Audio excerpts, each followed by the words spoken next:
Holy crap, that's a lot of horror movies.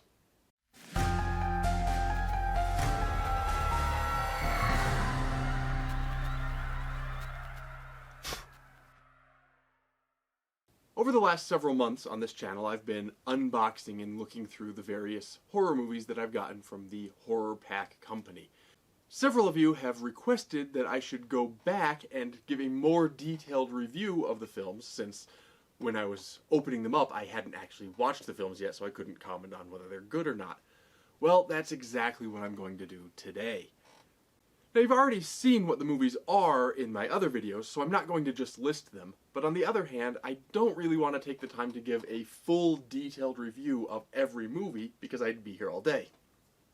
So instead what I'm going to do is I'm going to go through the movies in approximately the order in which they arrived, and I'm going to offer a couple of comments on each one and then sort them into categories. So the way I'm going to sort these is into three categories. Ones that I didn't particularly like, I'm going to put over here in a, maybe it's not the worst movie ever, but it's sort of a 1 to 2 star rating, didn't really do it for me kind of category. And then in the middle category are the ones that I liked. That's sort of a 3 to 4 star rating in my rating system. And I should point out, a 3 to 4 star rating is a good rating. I'm not saying these are mediocre films, I'm saying these are excellent, good films that I genuinely enjoyed. They just weren't perhaps perfect films. And then the last category is that sort of transcendent 4 to 5 star rating where I really loved it. It transcends the others, it's excellent, maybe it's a classic, has something particularly special going for it, and that is the I loved it or transcendent category. Okay, going back to September, the first one that we have is Slasher.com. This is a story of people who meet on a dating site and they end up in a slasher movie kind of a scenario. It starts off looking pretty standard and not that great, although it's reasonably well performed. What makes it actually better than I expected is that by the end it takes some unexpected turns and earns itself a solid place in the I liked it category. Next up was Clown Town, which is exactly what it sounds like. It's a town overrun by homicidal clowns. Objectively speaking, this is a pretty terrible movie, but I've always liked homicidal clowns. It has a special place in my heart, and it sort of ties into those weird situations in which clowns, creepy clowns, were just showing up in towns across America a couple years ago. And for all of those reasons, this one also ends up in the I liked it middle of the road category. Next up was Lake Fear 2. I have not seen Lake Fear 1. I hadn't before and I still haven't. When I saw the cover, I thought this was going to be some kind of a monstrous alligator, crocodile, swamp creature kind of a movie. It's not. It's a slasher film. Unfortunately, though it does have some good things going for it, this was one of the ones that I didn't particularly care for. And then we have The Bad Nun. This is not like the Conjuring franchise's nun. This is a human nun, but a homicidal psycho one. Unfortunately, despite an interesting premise, this one just wasn't put together quite well enough, and really, it's not absolutely the worst movie ever, but it really didn't do much for me, so I'm going to put that over in this category. And then we have Carl. This is a Horror Pack limited edition DVD.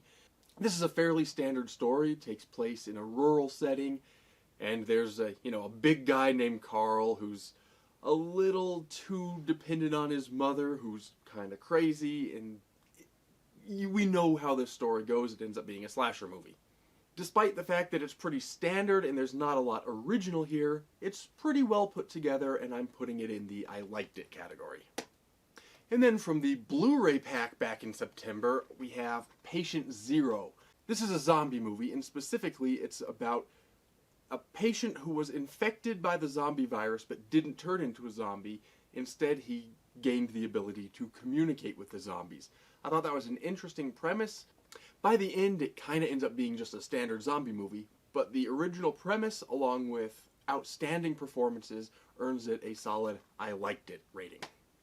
Next up is no stranger to anybody. That's Annabelle from the Conjuring franchise.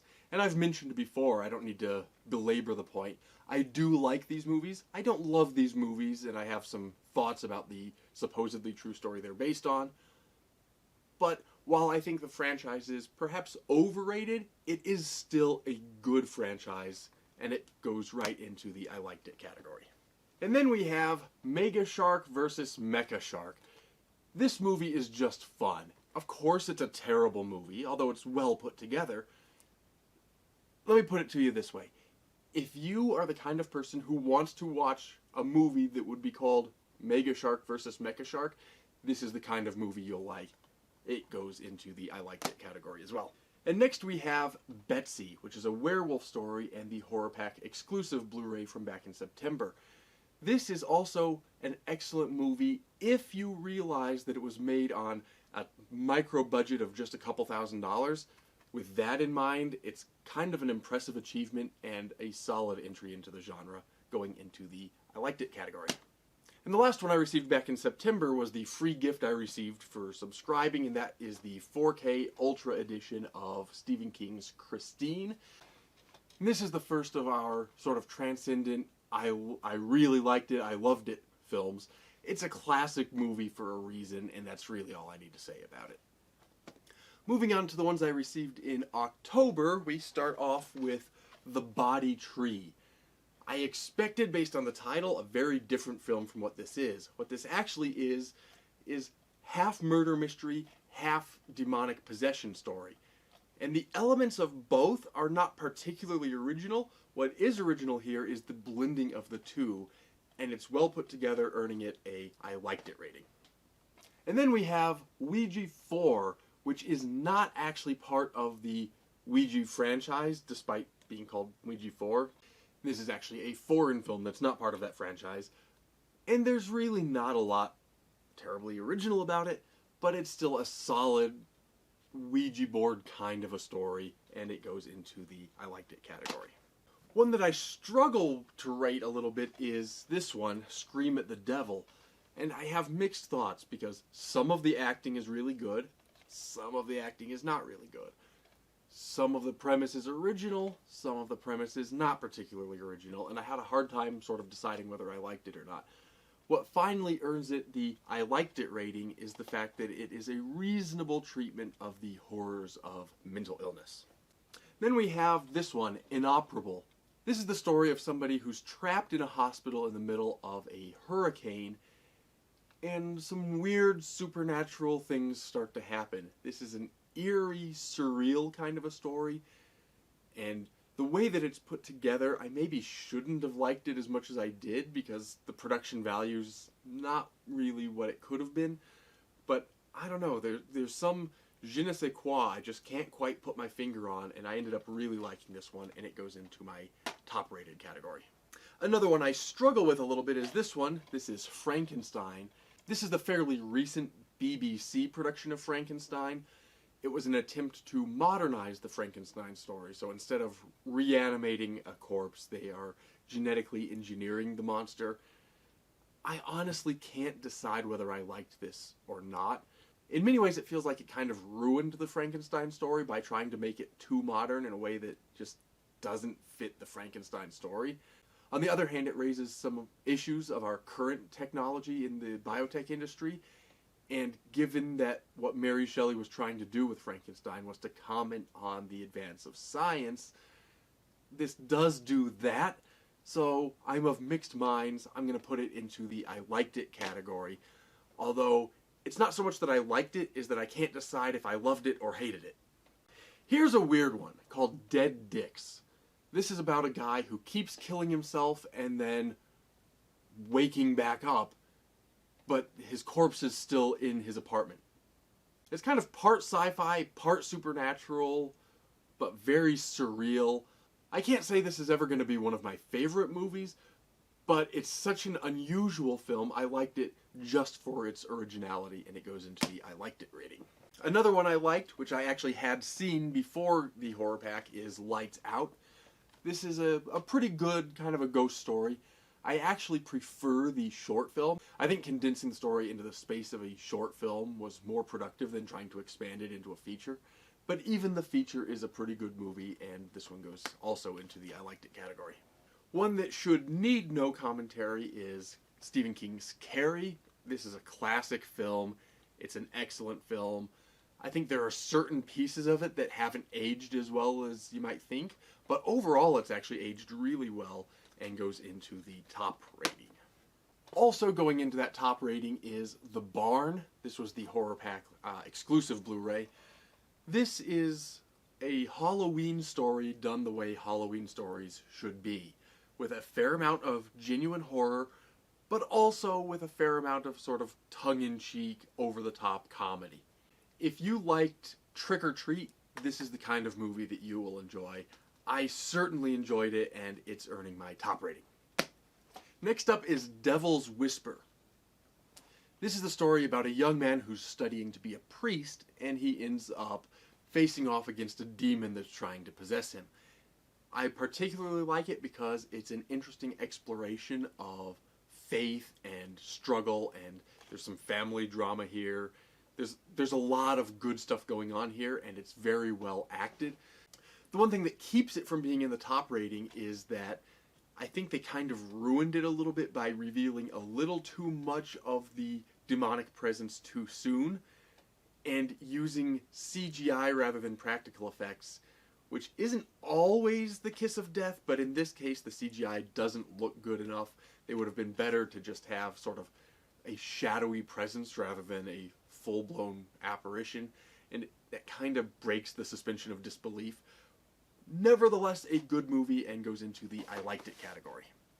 Next up is Shortwave, and actually I don't remember a lot of the details of the plot because unfortunately this one was one of the ones that didn't really do it for me. What I do remember is that the way that it made me feel was that it was trying too hard to be artful and forgot to be a good movie first. An artful movie is a great thing, but you have to be a good movie first before you can try to be great. I think this movie let the great be the enemy of the good a little too much, and it just didn't really work for me. And the next one to come out of the November pack is Dark House. This is actually a triple feature. Dark House itself didn't really do it for me. It started with an interesting premise, but unfortunately the main character is absolutely unlikable, and both the script and the acting are just atrocious. However, this also comes with two other films, including Empty Rooms and Grave Secrets: The Legacy of Hilltop Drive. Empty Rooms was kind of a middle-of-the-road kind of a film for me. And so this is a story about a single mother with an autistic son. They move into a new house, and then it seems that maybe they're not alone in that house. So, interesting. I think it's heavily flawed, but it has a lot going for it. And then there's Grave Secrets: The Legacy of Hilltop Drive, which is a early 90s made-for-TV movie. It's a lot like Poltergeist would be if Poltergeist were made on a shoestring kind of a budget. I do think it's the best of the three because even though it has all of the cheesiness of an early 90s made-for-TV movie, it also manages to tell the best story of the three. What I'm going to do, though, is I'm going to average the three together, since they're all in one package, and put them into the I liked it category. And then we have The Odds. This is a Russian roulette kind of a story. It's mostly just two characters in a room talking and doing fairly horrible things. The premise is that this woman is playing a game where she has to do increasingly dangerous kinds of things, and the last person standing in this competition wins a large cash prize. What's interesting about this one is that it plays with the limited knowledge that this game player has, because she's the only one in the room along with the facilitator of the game. The other players are in other locations, presumably each alone with their own game facilitator. The story is driven very much by the dialogue between these characters, and it's very well written dialogue. The film does have some flaws, and I think it comes apart a little bit in a couple of places. Overall, I thought it was excellent. I struggled a little bit to decide whether I was going to put it in the I like it or I love it category. I finally settled on the higher rating. Moving into the Blu-rays from November, we start off with Dead Ant, and this is kind of what you expect it to be. This is a story of a kind of washed up band, musical group, and they're traveling through the desert, and they end up facing giant ants. So if you like a classic kind of creature feature, if you like giant insects, this is the kind of movie you're going to really enjoy, and I'm putting it into the I liked it category. Next was The Conjuring. I've already mentioned my thoughts when I talked about Annabelle. This one is also going into the I liked it category. And then we have Flatliners. This is a remake of the Flatliners that came out, I think, in the 80s. The idea is that these people push themselves to the brink of death in order to experience the visions that they have while having their sort of near-death experience. The original one, though I think a bit outdated, is a far superior film to this one. This feels like one of those remakes they made just because they couldn't think of anything original. It's not terribly acted, it's not terribly put together, it just leaves one with the feeling that there was really no point to it, unfortunately. And it goes into the I didn't really care for it category. And last from November, we have Bloodline. This was the Horror Pack exclusive, and it's a pretty good one. It has a lot to do with things like the battle between good and evil and ancestral guilt, and there's nothing super original to it, but it's pretty well put together and goes into the I liked it category. Moving on to December, we start off with The Lady in Black. If you look at the cover of this one, it looks like it's going to be a ghost story. It ends up being more of a serial killer mystery kind of a story, although there is a kind of supernatural element because there's a character who has visions. Unfortunately, while that sounds interesting, it's not very well put together and didn't really do very much for me. This is one of the ones that I didn't care for. One that I did like was Night Shift. This is a story about a new employee at a hotel. This is a hotel where there had been a massacre in the past, and as the night goes on, she's working the night shift, those horrifying events from the past seem to start repeating themselves. It's a really well done movie. Again, not the most original premise, but put together brilliantly, and I think this one actually deserves a much larger audience than it ever got. It goes into the I liked it category. Next up is The Boat. This is a story that for almost the entire picture features only one character and almost no dialogue. It's a guy on a boat. And yet this film manages to build and maintain dramatic tension in a way that most horror movies don't get to, even with a full cast. This is one guy on a boat and manages to have more tension. It's really well put together, and this is actually a recent favorite. This one goes into my top rated category. And then we have The Music Box. You already know what this story is. Somebody opens an antique box, bad juju comes out, and they try to fight against it. It's a good story, which is why it's been done a million times before. The problem with this one is twofold. First, it uses those established tropes without really doing anything original with them, so you're left with the feeling that you could have watched everything that you get out of this in other movies that were better made. And that leads us to the second problem, which is it's not that well made. Particularly some of the acting leaves so much to be desired that it's just not the best experience. This one I didn't particularly care for, unfortunately. Another one that has a fairly standard premise is Z. This is a story about a kid's imaginary friend that turns out to perhaps not be so imaginary after all. This one, though, takes that standard premise and goes in some original directions with it, and includes some genuinely shocking and horrifying moments, and this one goes into my top-rated category. The next one to come out of this pack was The Conjuring 2. Again, we've already talked about that. I'm putting all of the Conjuring movies into the I liked it category. And then I got Mother Krampus. This is actually not about Krampus, this is about Frau Perchta, who is another one of the Christmas monsters.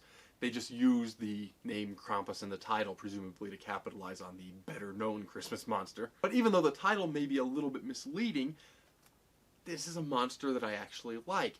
Now, objectively, this is not the best film. It's It doesn't have the best production value. Some of the acting is good, some of it's not quite as good. But overall, I'm putting it into the I liked it category. It's not the best movie ever, but if you're looking for a Christmas horror movie, I don't think you're going to hate it. Keeping with our Christmas theme of the last couple of movies, we have A Cadaver Christmas, which was the exclusive in the December pack. The premise of this, in a phrase, is zombies take over a morgue over the Christmas holiday, and a ragtag group of people try to fight them. It's not a great movie. Objectively, there's not a lot of gravitas here, but it's a very fun movie. And again, if you're looking for a Christmas horror movie, I don't think you'll go wrong with A Cadaver Christmas. And moving on to the January horror pack, the first one that I got was Anna. If you go back and watch my January video, you'll recall that I said that this was a knockoff of Annabelle. Well, I was partly right and I was partly wrong.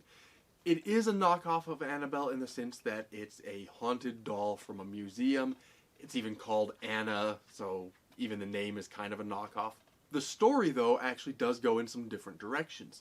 It starts off looking like it's going to be a parody of those kinds of ghost hunter TV shows. You've got a couple of idiots tangling with something they have no business tangling with. And I thought I was going to really like it because there were some funny moments at the beginning. I thought this was going to be a parody. But then as it goes on, it never seems to be able to decide whether it's trying to be a parody comedy kind of a movie or a serious horror movie. And instead it lives in a kind of middle ground where the jokes don't really live and the horror doesn't really live there either. So even though it's not what I expected and I thought that it had a lot of promise, I ultimately ended up not particularly caring for it. Next up was Prey. This is a stranded on an island with a monster in the woods kind of a movie. Again, fairly standard in terms of premise. It does do a few original things with it, which is nice. Overall, I'm not going to call it an excellent film, but I certainly enjoyed watching it, and I would watch it again. It goes into the I liked it category. The next one is Hellacious Acres, The Case of John Glass. This is a kind of apocalyptic sci-fi horror. And in this movie, a guy wakes up from a cryogenic sleep. He's wearing this suit that you see on the cover. And in a way that's sort of reminiscent of video games, he's guided toward his goal by a robot voice that's speaking to him through a sort of a communicator. I kind of like the idea that this is a movie that in many ways is trying to simulate a video game experience. And I also appreciate that this was another one of those movies that was made on a shoestring budget, and I give them a lot of credit for being able to actually produce a movie with so few resources. Unfortunately, it just doesn't really hold the viewer's interest very much. There are a lot of scenes in here of just nothing really happening. So while I appreciate the effort, and I in fact applaud the effort, the movie itself didn't really work for me. Next up was The Evil in Us, which is pretty much a standard zombie kind of a movie. These are not reanimated corpse zombies, these are infected, sort of rabid people kinds of zombies, but it's still a zombie movie. I would say for about 90% of this movie, though I wouldn't put it into the top rated category, I would say 90% of this movie is really good. It completely goes off the deep end toward the end, and the ending I would put into the I didn't like category, but the movie as a whole has enough good stuff going on that I did enjoy it on the whole, and I would watch it again, although I might skip the ending. Next up is The Dead Room. When I opened this up in January, I actually forgot that I had already seen this movie. I didn't forget the movie, I had just forgotten the title, so I didn't match the title to the movie. But I did see this on Netflix or Shudder or one of those streaming services. And it's a very good movie. I was actually happy to watch it again. It takes a fairly standard haunted house premise, but it does it right. It doesn't overdo it with the special effects. The scares work. It plays with the balance between belief in the supernatural and skepticism and sort of the quest for knowledge. Overall, this is an excellent horror movie. Then next up is Unsane. This is a story about a woman involuntarily committed to a mental institution, and her stalker happens to be working there. And it plays with the idea that Occasionally you're not sure if her stalker really is working there and stalking her even in this mental hospital, or if maybe she actually is more unbalanced than we think, and that's an interesting sort of dynamic. One of the things that's interesting is this was actually shot entirely on an iPhone, but it still manages to look like a good professional quality sort of a movie, which I guess is what you could do with a professional budget and professional actors, even if you are filming on an iPhone. Now, I will be the first to admit this is a flawed movie. It has some elements that I think will strain the suspension of disbelief. I think there are some elements that just don't really seem plausible. However, while you're watching the movie, everything is so well put together that it's hard to even notice some of those implausible elements. And ultimately, I think this ends up being one of the stronger films, and it goes into the top-rated category. Next is The Domestics, and if you think Mad Max, you won't be too far off the mark. This is a story of an apocalyptic world that's sort of controlled by warring gangs, and there are some people trying to get across the country, and they get caught in the middle. Overall, this is pretty good. I think it has some flaws. I think there are some things that need to be explained that are never explained, and I think it's better treated sort of as a series of vignettes. Each of the individual scenes or episodes that these characters go through is excellent. The movie as a whole struggles a bit to connect them, but it's still very much worth watching and goes into the I liked it category. And then the exclusive was Crazy Too Crazy.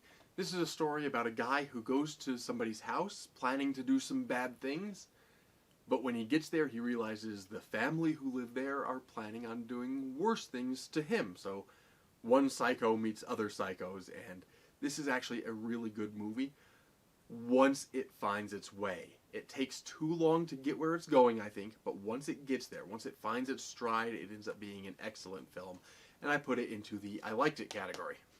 And moving right along, we are now up to February, the current month, and the ones that I have watched most recently. The first of those is The Feed. This is a story about people who are investigating a haunted movie theater, and they're doing it on a live broadcast. This has a lot of the standard cliches in it. Investigators at a haunted place, making a ghost hunters TV show. What sets this one apart is that it's done specifically as a live broadcast. There are even TV advertisements in the film, including one of them that has a cameo by Lloyd Kaufman. And so even though the ghost story itself is nothing particularly original, although it's a good story, what sets this one apart is the sort of live broadcast aspect, and that makes it a really good film. This one also goes into the I liked it category. Also going into the I liked it category is The Devil's Candy. This is a film with a lot of heavy metal music. It's about heavy metal kinds of people. Specifically, this is about a family of people. They move into a new house, and then the home's former resident shows up, and let's just say that he's planning on doing some things that are not too pleasant. Once again, not the most original of films, but excellently put together, very much an enjoyable film. I will gladly watch it again, and it goes into the I liked it category. Next up is Paranormal Island. This looks really good, ghost on an island kind of a movie. Let me set the stage for you. The opening scene features a poker game, and in this poker game, for some reason, they have a straight beating of flush. If you don't play poker, that's exactly backwards, and unfortunately that sets the tone for the entire movie. What they did here was they took a great premise that had a lot of promise, but it just wasn't carefully put together, and it ends up being not a great movie. Unfortunately, this one was one I didn't particularly care for. And then we have Truth or Dare. This was one that I mentioned I had already seen. I did watch it again when I got the DVD, and I'm glad to have watched it again. It is a good movie. As I said back when I opened this box up, it's far from the best movie, but it's a good movie, and watching it again, I'm now remembering that some of the scenes in this are genuinely shocking and uncomfortable, even for a horror fan. So this is an excellent film, and I'm putting this into my top category. Moving on to the Blu-rays, we start with Yummy. This is a story about people who've gone to a sort of discount hospital in Eastern Europe for plastic surgery, and while they're there, zombies break out. If you're looking for a serious horror movie, this is not the one you want to watch. If, on the other hand, you're looking for a gloriously over-the-top gore fest with scenes of zombie violence and even over-the-top non-zombie scenes, this is the kind of film for you. I happen to be in exactly the right kind of mood for it when I watched it. You do need to be in the right kind of mood for this, because objectively it's not a good movie, but it's a very fun movie. If you're in the right kind of mood for it, you'll love it, and it goes into my top category. Another one that includes some comedy with the horror is Satanic Panic. Again, the slipcase says Panic, the proper cover says the actual title, Satanic Panic. I talked about censorship of covers when I opened this up. I still don't approve, but this is not the time nor place to discuss censorship. This is the story about somebody who's trying to deliver a pizza and ends up fighting a satanic cult who wants to sacrifice her. This one's also over the top in a lot of ways. Unlike Yummy, this is actually more of a serious horror movie, but there's a lot of comedy here as well. This is another one that I really liked. I struggled to decide whether to put this one into the I really liked it or the I liked it category. I think I'm ultimately going to put it into the I really liked it category. One that I was particularly excited when it came out of the box is Jack Ketchum's The Lost. This is based on Jack Ketchum's novel. I had not yet gotten a copy or seen the film adaptation of that novel, so I'm glad now to have done so. Now, I'll be the first to say that the movie lacks some of the depth in character development that made the novel what it is, but the film actually is surprisingly deep for just a couple hours long, and it's an excellent movie. Read the book first, but then watch the movie. This one also goes into the I loved it category. And then the last one is the Horror Pack exclusive from February. That was Werewolf. This is a World War II story. This is about orphans from the concentration camps who've set up in a sort of makeshift orphanage in this remote estate. While they're there and they're struggling to get along with each other and to sort of reclaim their humanity after the dehumanizing conditions of the concentration camp, they're running low on food, everything is a struggle, and then they find themselves besieged by feral dogs that have also been released from the concentration camps. This one I really struggled to place into a category because there are things that I really like about it. It captures a lot of the true horror of the dehumanization of the concentration camps and how even once you come out of the concentration camp, you're still not, free from the experience, and it captures all of that really well. But then the story with the dogs itself doesn't really do much for me because unfortunately I'm never really scared by the dogs. I never really feel the tension of these characters being trapped by these dogs outside the estate where they've set up. So at the end of the day, I'm going to put this into the I liked it category. It's a good movie, not a great movie. So on balance, I think you can see that Horror Pack is actually doing really well. Most of the movies they send me are good to great. Whenever you buy a subscription box service, invariably there are going to be some that don't work for you, and that's the case with Horror Pack 2. There are some movies that didn't really do anything for me, but the vast majority of the movies I really enjoyed, and several of them even sort of transcended that. These are some movies that I really loved watching. In terms of numbers, there are, there are 9 that didn't really do it for me in comparison to 13 that I thought were transcendent and I really loved. And then the vast majority came into the I liked it category, and there were exactly 29 of those. So the smallest category by far were the ones that I didn't like. That's exactly as it should be. Most of them I liked a lot, and a few I liked a lot. So that does it for my first 6 months of Horror Pack. I am looking forward to the next 6 months. People seem to enjoy the videos, so I will continue opening them up and showing off what I've got. But that gives you a taste of how good the movies are that they're sending out. You can rest assured Horror Pack is sending some good stuff. So if you're on the fence, I would recommend the service. Now this is the part where usually I would say I have some movies to go watch, but I've actually already watched all of these, so now I guess I'm going to go sit by the front door and wait for the next Horror Pack. So until next time, take care and stay scared.